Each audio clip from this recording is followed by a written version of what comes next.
اے محمد، آپ نے ہم پر حجت قائم کی ہے اور آپ کو معلوم ہے کہ آپ نے پہلے ہم دونوں کو اپنی مسجد میں عبادت کرنے کی اجازت دی تھی، لیکن کچھ وقت سے آپ نے ہمیں اپنی مسجد میں عبادت کرنے سے روک دیا اور اس پر ہم آپ کے شکر گزار ہیں۔ لیکن میری عمر 70 برس ہے اور ایہم کی عمر 80 برس ہے۔ ہم دونوں اہل نجران نے جب سے اس نور کا مشاہدہ کیا تو اس وقت ہم نے یہ فیصلہ کیا کہ ہم اپنے آباء و اجداد کے دین پر باقی رہیں گے۔ ہم نے آپ کی دلیل سنی ہے کہ عیسیٰ مسیح اس وجہ سے رب ہے کہ ان کا باپ نہیں تھا، تو اگر یہ کہا جائے کہ ربوبیت کے لیے معیار یہ ہو کہ جس رب کے ماں باپ دونوں ہی نہیں ہیں وہ اس عالم کی ربوبیت کا زیادہ حقدار ہے، تو اس سب کے باوجود ہم اپنے آباء و اجداد کے دین پر باقی ہیں، اور اے محمد ہم اس بات کی تصدیق نہیں کر سکتے کہ آپ اللہ کے رسول ہیں جیسا کہ آپ دعویٰ کرتے ہیں۔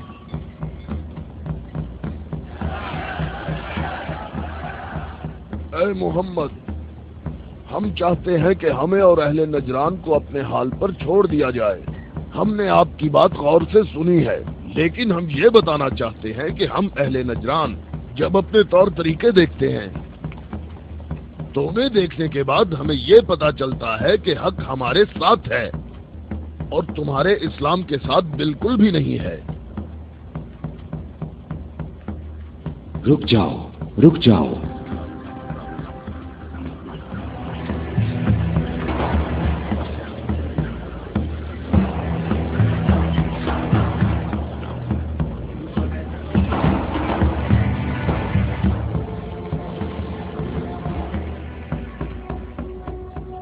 میں نے جو کچھ کہا ہے اپنی طرف سے نہیں کہا، بلکہ یہ سب کلام اللہ ہے۔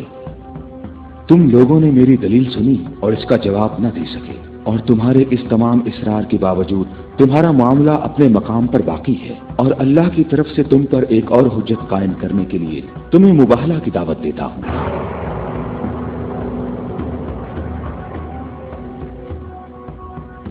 مباہلہ؟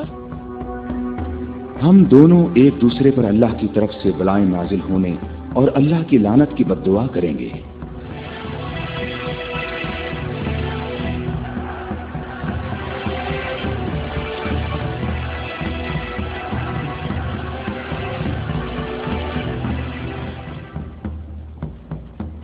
اے محمد، یہ بات صحیح ہے، پر ہمیں یقین ہے کہ ہم حق پر ہیں۔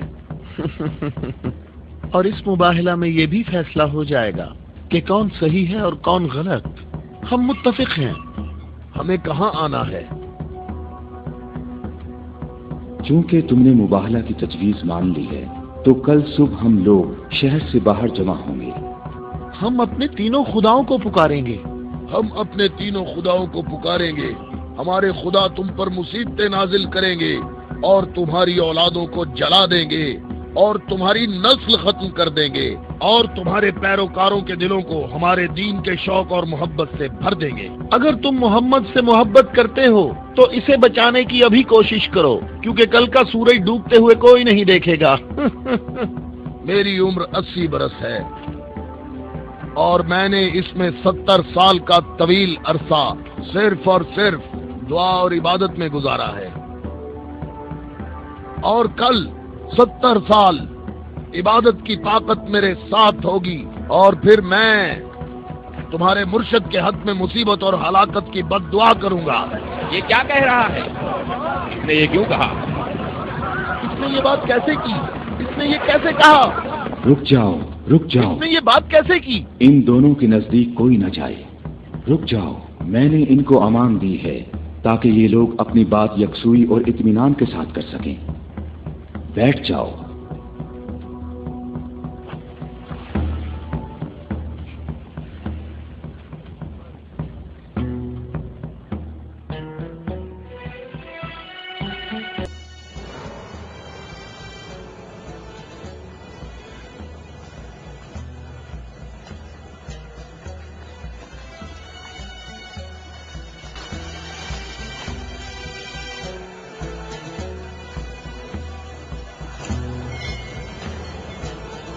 میں تم لوگوں کو نصیحت کرتا ہوں کہ اگر ہم نے محمد پر مصیبت نازل کی تو تم ہمیں قصوروار نہیں ٹھہراؤ گے، کیونکہ محمد نے خود اس کی خواہش کی ہے۔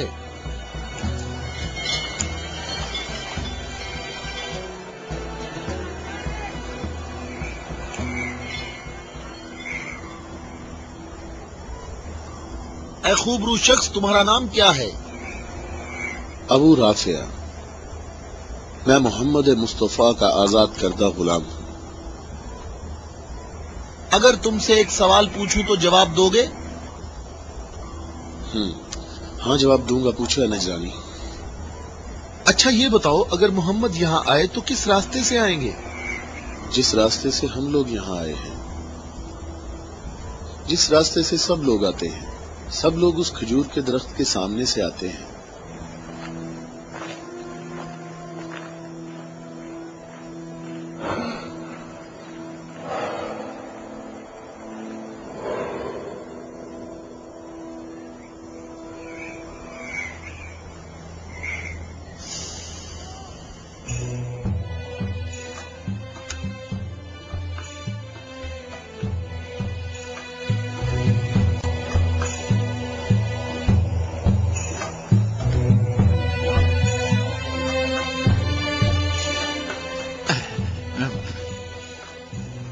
اے ابو رافع، یہ بتاؤ کہ مصیبت کا شکار ہونے محمد کے ساتھ کون لوگ آ رہے ہیں؟ وہ جو دائیں طرف نظر آ رہے ہیں وہ علی ابن ابی طالب، ان کے داماد اور ان کے وصی ہیں۔ علی؟ وہی علی جس نے خندق میں عمر ابن عبد ود عامری کو قتل کیا تھا؟ حارث اور مرہب کو خیبر میں؟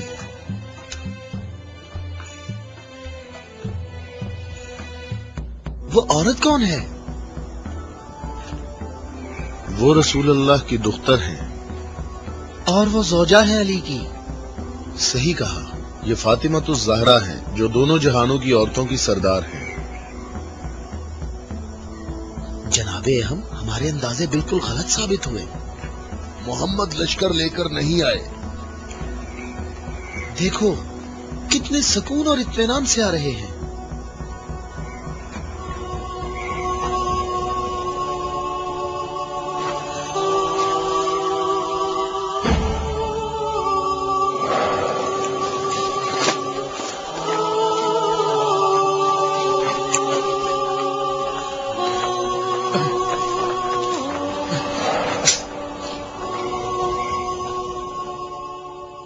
اہم دیکھو، محمد اپنے خاندان والوں اور عزیزوں کو مصیبت میں مبتلا ہونے کے لیے لا رہے ہیں۔